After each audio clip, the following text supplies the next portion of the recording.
পুজোর আগে বৃষ্টি শুরু হওয়াতে সমস্যায় পড়েছে পুজো উদ্যোক্তারা। হাতে গোনা কয়েকটা দিন বাকি, আর বাঙালির সর্বশ্রেষ্ঠ উৎসব দুর্গাপুজো। ইতিমধ্যে মণ্ডপে মণ্ডপে প্যান্ডেল ও প্রতিমা তৈরির কাজ জোর কদমে চলছে।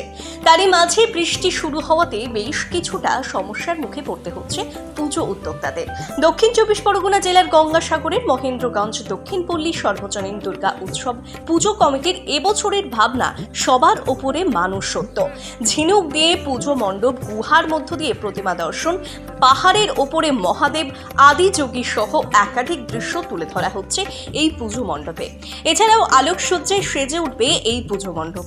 আর তৈরির মুখে বৃষ্টি শুরু হওয়াতে বেশ কিছুটা সমস্যায় পড়তে হচ্ছে পুজো। উত্তর তাদের এই বিষয়ে মণ্ডপ শিল্পী প্রসেনজিৎ মণ্ডল কি জানালেন দেখুন। আমাদের রাত জেগে জেগে সারা রাত জেগে আমাদেরকে কাজটাকে তুলতে হচ্ছে।